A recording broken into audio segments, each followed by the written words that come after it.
மின்காந்தவியலும் தூண்டலும். மின்காந்த தூண்டல். இந்த பாடத்தை கற்பதன் மூலம் நாங்கள் பின்வரும் தேர்ச்சியை பெற்றுக்கொள்வோம். காந்தப்புலத்தில் உள்ள கடத்தி அசையும் போது உண்டாகும் மின்னோட்டம். மின்காந்த தூண்டல். இப்படத்தில் காட்டப்படும் நபருடைய விவரங்கள் பற்றி உங்களுக்கு தெரியுமா? இதை பற்றி நாம் மேலும் கற்போம். மாணவர்களே, முன்னைய பாடத்தில் மின்னின் மூலம் இயக்கம் பற்றி கற்ற நாம் அதன் மறுதலையாக இயக்கத்தின் மூலம் மின்னை உற்பத்தி செய்தல் பற்றி கற்போம். நிலையான காந்தப்புலம் ஒன்றில் உள்ள கடத்தியில் அசைவு ஏற்படும் போது அக்கடத்தியில் மின்னோட்டம் தூண்டப்படுதல் மின்காந்த தூண்டல் எனப்படும்.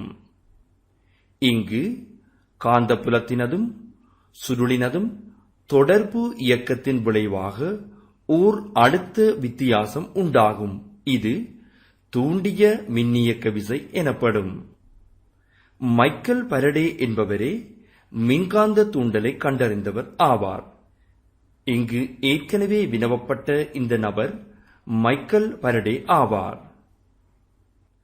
கடத்தி ஒன்றினை காந்தப்புல கோடுகள் வெட்டுகின்ற சந்தர்ப்பத்திலே எவ்வாறு மின்னோட்டம் தூண்டப்படும் என்பது பற்றிய பரிசோதனையை நாம் இப்போது அவதானிக்கின்றோம். நிலையான சுருள் ஒன்றின் மீது காவலிடப்பட்ட செப்பு கம்பிகள் சுற்றப்படுகின்றன. செப்பு கம்பிகளுடைய இரண்டு முனைகளும் கல்வனோமானி ஒன்றுடன் இணைக்கப்படுகின்றது. நிலையான காந்தம் ஒன்றினை பயன்படுத்தி காந்தப்புல கோடுகள் உருவாக்கப்படுகின்றன. காந்தம் நிலையாக உள்ளபோது கல்வனோமானியினுடைய திரும்பல் பூஜ்ஜியத்தை காட்டுகின்றது. காந்தத்தினுடைய வடமுனைவை சுருளின் உள்ளே கொண்டு செல்லுகின்ற சந்தர்ப்பத்திலே கல்வனோமானியில் திரும்பல் ஏற்படுகின்றன. காந்தத்தை வெளிநோக்கி இழுக்கும் போது கல்வனோமானியின் திரும்பல் எதிர் திசையில் அமைந்திருப்பதை காணலாம். காந்தத்தை மெதுவாக உள்நோக்கி கொண்டு செல்லுகின்ற சந்தர்ப்பத்திலே திரும்பலும் மெதுவாக ஏற்படுவதையும், வெளிநோக்கி மெதுவாக எடுக்கும் சந்தர்ப்பத்திலே திரும்பலும் மெதுவாக எதிர் திசையில் ஏற்படுவதையும் நாம் காணலாம். காரணம், காந்தப்புல கோடுகள் கடத்தியை வெட்டுகின்ற சந்தர்ப்பத்திலே கடத்தியிலே மின்னோட்டம் தூண்டப்படுகின்றன. உள்நோக்கி அசைக்கும் போது ஒரு திசையிலும், காந்தம் வெளிநோக்கி அசையும் போது இன்னொரு திசையிலும் மின்னோட்டம் தூண்டப்படுகிறது. அவ்வாறு காந்தத்தினுடைய முனைகளை மாற்றி உள்நோக்கி வெளிநோக்கி அசைக்கும் போதும் திரும்பல் ஒரு திசையிலும் எதிர் திசையிலும் ஏற்படுவதை நாம் அவதானிக்க முடியும். காரணம், காந்தப்புலம் கடத்தியை வெட்டுகின்ற போது கடத்தியிலே மின்னோட்டம் தூண்டப்படுகிறது என்பதை நாம் இதன் மூலம் அறிந்து கொள்ள முடியும். இப்போது நாம் திசைகளை தெளிவாக கவனித்தல் வேண்டும். காந்தப்புலம் கடத்தியை வெட்டுகின்ற போது மின்னோட்டம் தூண்டப்படுகிறது என்பதை இப்படத்தின் மூலம் நாம் அவதானிக்க முடியும். ஒரு திசையில் காந்தப்புலம் அசைகின்ற போது மின்னோட்டம் ஒரு திசையிலும், எதிர் திசையில் காந்தப்புலம் அசையும் போது எதிர் திசையில் மின்னோட்டமும் தூண்டப்படும். காந்தம் நிலையாக உள்ள சந்தர்ப்பத்திலே மின்னோட்டமானது தூண்டப்படுவதில்லை. எனவே கல்வனோமானியினுடைய காட்டி நிலையாக இருப்பதை நாம் காணலாம். மாணவர்களே, நாம் இப்போது மின்காந்த தூண்டலை பற்றி அறிந்து கொள்வதற்காக இங்கு காட்டப்படுகின்ற அசையும் படத்தை அவதானிப்போம்.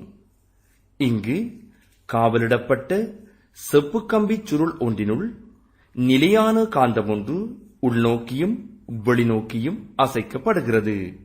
இவ்வாறு உள்நோக்கியும் வெளிநோக்கியும் அசைக்கப்படுகின்ற போது இங்கு தரப்பட்டுள்ள கல்வனோமானியில் திரும்பல் ஏற்படுவதை நாம் காண்கின்றோம்.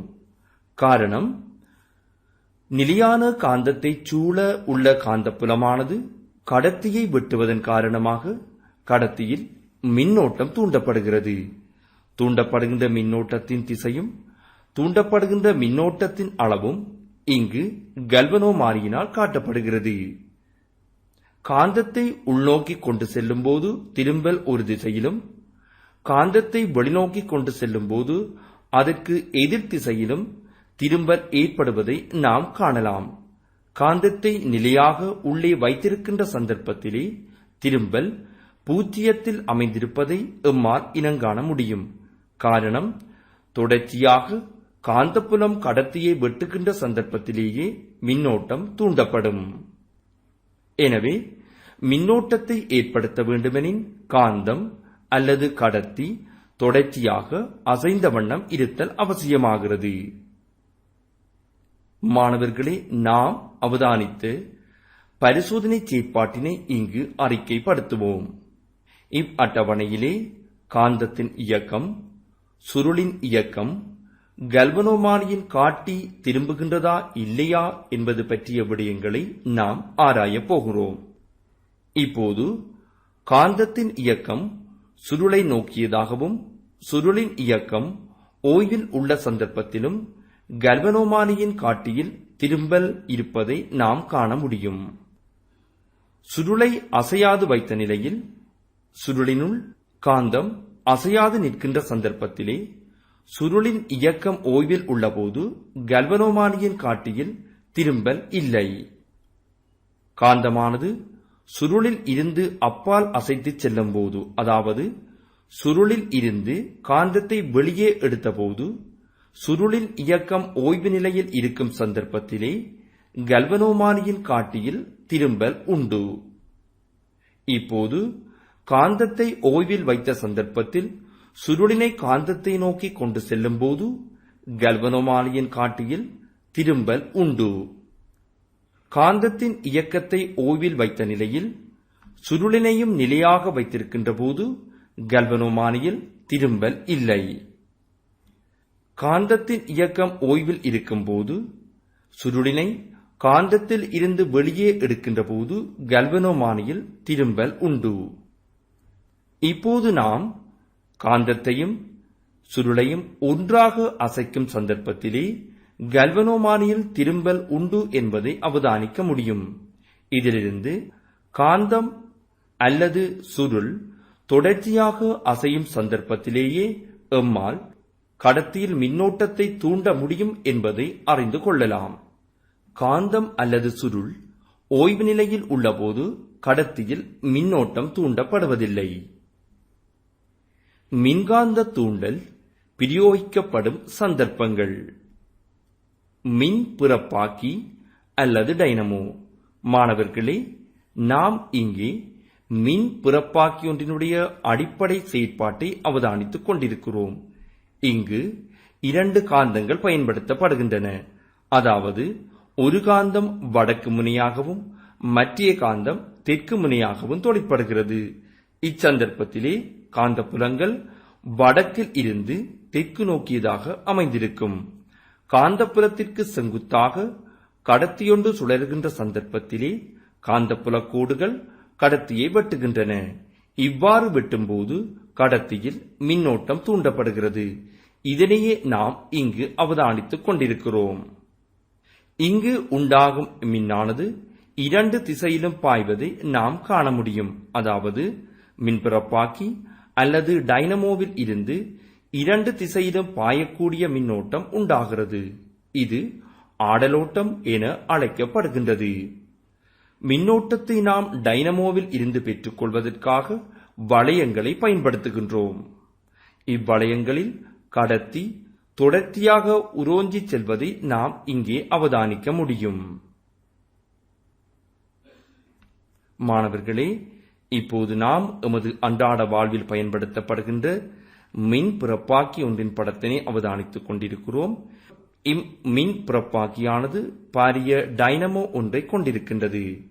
மின் பிறப்பாக்கி எரிபொருளை பயன்படுத்தி இயங்குகின்ற போது காந்தப்புலத்திலே கடத்தி சுழல்கிறது.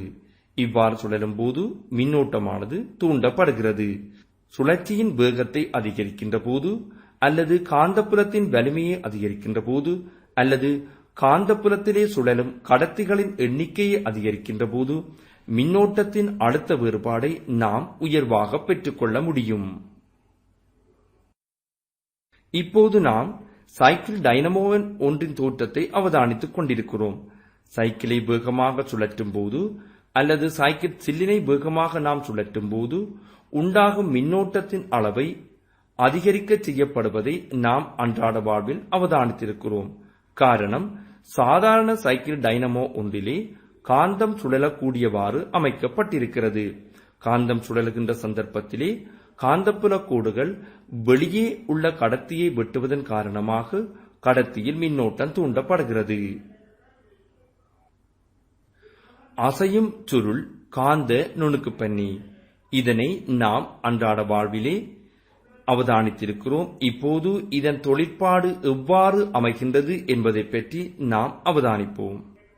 இங்கே அசையும் சுருள் காந்த நுணுக்குப்பண்ணி ஒன்றினுடைய அகத்தோற்றம் காட்டப்படுகிறது. இங்கே வடக்கு தெற்கு என குறிக்கப்பட்டுள்ள இ வடிவில் அமைக்கப்பட்டுள்ளது ஒரு காந்தமாகும். இப்பகுதியிலே விதானம் என்னும் சுயாதீனமாக அசையக்கூடிய ஒரு பகுதி உள்ளது.